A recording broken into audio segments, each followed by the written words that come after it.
Hey guys, Luke here, and boy am I glad to be making this video. I mean, a month ago, I wasn't exactly sure this was going to be a video that I was going to be talking about. I thought it was going to be something quite different. I thought I was going to be talking about the NRL sort of announcing something and then it not happening. I mean, the last video I did talking about this, I was pretty adamant that the NRL had made a mistake in announcing that May 28th was going to be the return of the NRL. However, here we are. Peter V'landys, you've done it. It looks like it's going to happen. Now, all of the details aren't exactly out there. What we do have, though, is the round 3 and 4 draws. So I'll just talk about briefly what's actually going to be happening with the season. So if you're unaware, there's a few new rule changes, new home grounds for teams, that sort of stuff. So let's get into it. So I think the first thing I'll talk about is the actual draw itself will be on the screen right now. So we'll start off with round 3. First game is the Broncos up against Para. We then have the Cowboys up against the Titans, the Roosters up against the Rabbitohs. We have the Warriors up against the Dragons, the Sharks up against the Tigers, the Storm versus the Raiders. We have the Panthers up against the Knights, and we have Manly versus the Bulldogs. So a few juicy clashes there. I've actually pinpointed a few, in particular the Broncos and Parramatta. I think Broncos had a very good start. Brody Croft had been very good for them. Their young forwards had stepped up. Asako was quite good at fullback. Then you have Para that being really hyped up this year. There's been a lot of talk about Para breaking the drought, finally winning a premiership after all these years. Well, winning again, I should say, but getting another premiership, seeing they haven't done it for a long, long time. And I feel like a clash against the Broncos, I think it's going to be a Broncos home game. I'm not sure exactly about the stadiums. I couldn't find anywhere that said the exact stadiums. But as far as I'm aware, Parramatta will go to Brisbane, or maybe Brisbane will go to Bankwest. I'm not sure exactly, but either way, I think it's going to be a great clash. Two really good attacking teams. Probably not too much defense, I'd imagine. Another game from that round that I'm really looking forward to is the Roosters up against the Rabbitohs. Generally, it's a pretty good game, even probably at the worst of both of these sides. They were pretty good games. You look at the Roosters, they did not have a good start to the season. Still trying to find their feet without Latrell Mitchell and Cooper Cronk. Kyle Flanagan, he's very young. I don't think he did too bad. I think they came up against some pretty good sides in the first few rounds. But Josh Morris, I think he'll be a big addition to the side. So I'd expect a good showing from him, and then also I'd expect a pretty good showing from Latrell Mitchell. Been a lot of criticism of him lately, and I feel like for Latrell this season, either it'll go two ways. He'll have an absolute stinker of a season, or he'll absolutely kill it for the rest of the season. I don't think he'll play mediocre or anything. I think he'll either be super dominant or absolutely nothing. Then we have the Storm up against the Raiders. I think that'll be a very, very good clash. The Raiders obviously had a pretty good start to the season, played some pretty poor sides. Melbourne, I can't even remember their starts of the season. I'm assuming it's pretty good. It is Melbourne after all. And last year they had some pretty good clashes too. So both two pretty strong sides. Both sides who I think will be up there at the end of the year. So yeah, I'm keen to see this one. Then finally we have the Panthers and the Knights. That's the last game that I'm super hyped about, apart from obviously the Bulldogs. I'm a Bulldogs fan. But the Panthers and Knights. The Knights had a pretty good start to the season. They've made some pretty good signings. Jaden Brayley would be out, I would imagine, seeing he did his ACL or whatever. He hurt his knee essentially. And the Panthers had a pretty good start, but they've had a little bit of controversy with Nathan Cleary. I think he's going to be out. So the Panthers definitely have the potential, but so do the Knights. Both are teams that are full of potential. They just need to showcase it. So it'll be nice to see both of them going up against each other in this first round back. So that was round 3. Now it's time to look at the round 4 games, starting off with the Broncos up against the Roosters, the Panthers up against the Warriors, the Storm up against the Rabbitohs, the Eels up against Manly, the Cowboys up against the Sharks, the Raiders versus the Knights, Titans versus Tigers, and the Bulldogs up against the Dragons. Now, I've pinpointed 3 games here. You'll see on the screen. The Broncos and the Roosters is another one. Same pretty much as what I talked about in round 3. Broncos up against any side at this point. I feel like it'll be a pretty entertaining one, as long as it's kind of half competitive. And I feel like the Roosters definitely will be at least half competitive. A very good side. And like we said in the round 3 sort of preview, or talking about them, I think they'll be bouncing back. Josh Morris, big addition. Kyle Flanagan, a little bit more time to get adjusted. Also, maybe they're just a little bit more determined. I mean, they've won 2 premierships in a row. I wouldn't blame them for not having that little bit of determination starting the season. However, a couple losses, and that might kick them into gear. And the Broncos, I mean, they can be anything. They can really be anything this year. Well, I'll tell you, I was so impressed with them in the first few rounds. I'll definitely say they're premiership contenders. Then we have the Storm up against the Rabbitohs. Generally a pretty good game, same as sort of the Roosters, Rabbitohs that I was talking about.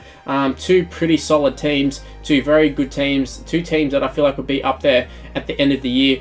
Storm. I don't know if they're going to be playing in Melbourne or where they're going to be playing, but they're up against the Rabbitohs. Should be a good clash. Then finally we have the Raiders and Knights. I've looked at that one and I said, yep, that should be a pretty good one. I feel like it should be great entertainment. I don't know if the Raiders are going to be playing in Canberra. I have a feeling they're going to be playing in Central Coast or something like that, maybe Campbelltown. I feel like I saw Ricky Stewart talk about Campbelltown, but I'll talk about that later in the video. But them up against the Knights, I think that should be a great clash. Like I was talking about the Knights and Panthers, I feel like Knights have a lot of potential. Raiders also have a lot of potential. I think they were quite good in the first few rounds. They do have a few new signings, Curtis Scott and George Williams, and that they've looked pretty good, but they did play some pretty weak teams. So them up against the Knights, following a game against the Storm, it should be a tough game against the Storm, and then a tough game against the Knights. So I feel like it'll be a good representation of where the Knights actually are, whether they're going to be the real deal this year, or whether they're just going to be one of those ones who put a piling on sort of the lower teams, and then they take on the bigger teams and can't do it. So those are my thoughts on the games. Overall, I feel like they're two pretty solid rounds. I think they're two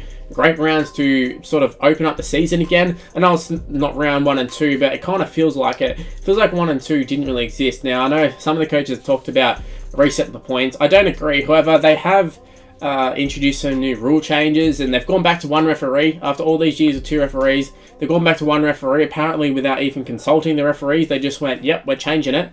Don't know how that works, but they've just done it, and I don't necessarily think it's a good idea. I think the whole point of having the 2 referees was to stop teams sort of taking advantage of the ruck and sort of cheating. Now, I know they haven't been perfect with it, but I imagine if it's bad with 2 referees, I can't imagine it being any better with 1 referee. I feel like it's one of those ones where the media talks about the referees being shit and, oh, we need 1 referee back, blah, blah. But then they don't actually look back to what it was actually like with the 1 referee. There was a reason they brought in the 2 referees, is because they didn't like the 1 referee. Now they've gone back to it after all these years, and I feel like they're kind of, I don't know, not rose-tinted glasses, but they're kind of just looking at it and they're forgetting what it was actually like. So we'll see how long that lasts, but 1 referee, they said it was cuss-coding, I believe, but yeah, who really knows? Also, another thing that is different is the fact that Monday afternoon football is back, or Monday, I know it was Monday night, but just Monday games in general are back. Whether that lasts the whole season, who knows? I feel like the ratings for Monday night games were pretty poor, and then you add in a Monday afternoon, 4 o'clock, whatever, people will still be at work. I find that quite strange, but I suppose they don't have to worry about the crowds. I feel like Monday nights, the crowds are always quite poor. It just wasn't a good atmosphere, but if there's going to be no crowds in general, then hey, maybe Monday Night Football works. People watching it, maybe the ratings were okay, I don't really know, but I know my Bulldogs are playing on Monday night for the first 2 weeks, so we'll see how it goes. I'll definitely be watching. I don't know if a lot of people will be watching, but I will be. So we'll see how Monday Night Football goes. Sorry, Monday afternoon football. I keep saying Monday night. It's just ingrained in me at this point. Monday afternoon. Now, I talked about this a little bit when I was going through all the individual games, and I kept saying I don't know where these games are going to be played. I don't know actually if they've announced what stadiums are going to be used, where teams are located and that sort of stuff. I know Melbourne were located somewhere in New South Wales, I forget where it is, but now they've gone back to Melbourne, and Broncos, I think they're still in Brisbane. They're going to be travelling down. I don't know if they're going to be playing games in Brisbane or if they're just going to wait and see at the moment, because they've got 2 home games straight up. So I'm assuming if that's the case, they are going to be playing them at Suncorp, but I really don't know. Maybe the Titans are going to be based there too. I assume Bankwest is going to be home ground for some of the Sydney teams. I saw Campbelltown was mentioned. I think Ricky Stewart said Campbelltown, so maybe the Raiders are going to be at Campbelltown. Central Coast is going to be home to a number of clubs as well, I believe.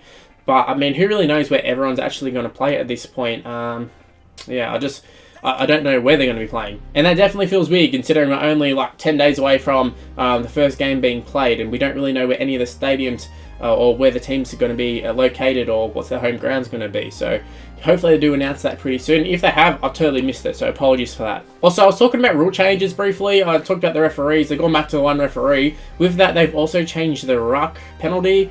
I don't know. I'm assuming they can still choose to kick it out, but they've also maybe got an option / I don't know if they even got an option now.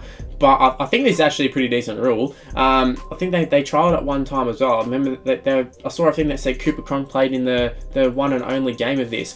But essentially, they're going to be calling 6 again. I know 6 again after last year, but they're going to be calling 6 again for any sort of ruck penalties. So I feel like that really kills off teams giving away penalties to slow down the play of the ball when they're defending their own line. I mean, it might be similar in terms of if they had a penalty, they can't take the quick tap inside the 10. I don't know the ins and outs of this rule. I haven't really gone in depth in it, but from what I can gather, they're going to be stopping any sort of hands on the ball and stuff. If they give away a penalty, they're not going to call a penalty. They're just going to say 6 again, keep going, and you just keep playing the ball and you go on like normal. So it could be 4th tackle, restart straight back to the first tackle. So I feel like that could be pretty cool. See how it goes. They reckon it's going to cut out a lot of sort of dead air, a lot of dead time. I can't remember the exact figures or stats or whatever, but so many minutes are going to be in play more than what it was last year because of this rule. So I don't know, I suppose that's a good thing. We'll see how it goes. This is really an experimental season. They can try whatever they want, really. I mean, end of the day, I think everyone will be happy just to have football. I feel like the quality of it isn't really that much of a concern. I mean, there's a lot of talk, oh, well, they're going to need a big pre-season again and get themselves going, and oh, well, the quality of football is not going to be fantastic because they've been off, they haven't been able to do contact work and stuff. But honestly, I don't know about you guys, but I couldn't give 2 shits. I feel like this is a media thing. I really don't care. I just want to see some football, whether it's super high quality or super low quality. It would just be good to see some sport. We've seen the soccer fans are watching bloody Korean soccer and all of that just to sort of get their soccer fix, football fix. But I feel like we're pretty much the same. We'll take anything. We'll just look. You can play a local football on TV. I feel like we'd watch it at this point. So. Yeah, I don't know about you guys, but I'm really, really excited. I didn't think it was going to happen. It looks like it's happening. We've got 10 days until it starts, so hopefully nothing happens. Hopefully there's no people coming down with the COVID or whatever, or any sort of cases that could jeopardize this. And also hopefully the players be smart about it. Don't do anything stupid. Don't post dumb stuff on social media, and just play it smart, and we can get this season started, because I'm dying with that football. I need it. There's nothing else to do in the world at the moment. So football, please, please, just give me something to watch. Anyway, guys, that's my 2 cents. That's all I got to say. Just wanted to talk about the draw, talk about some of the rule changes, and sort of update you guys. Because if you're like me, you're not really paying attention to the news at the moment all the time. And I know some of my viewers are quite young, so might not have seen some of the rule changes. I mean, the referees and I don't know, the draw itself. I don't know how sort of known it is at the moment, so I thought I'd do a video on it and just talk about it and give my thoughts on it. If you did happen to enjoy the video, make sure you go ahead and leave a like and subscribe to the channel if you're new around here. I'm going to be posting a lot more considering the season's about to start, so I actually have stuff to talk about. So yeah, make sure you stay tuned on the channel. Make sure you subscribe. Also, while you're at it, go ahead and follow me on social media. It's Mr. Luke on YT. It's on the screen right now. My Facebook page is also in the description below as well. It's Mr. Luke. Just search it up, should come up. And add me on Snapchat as well, while you're at it, Mr. Luke on YT.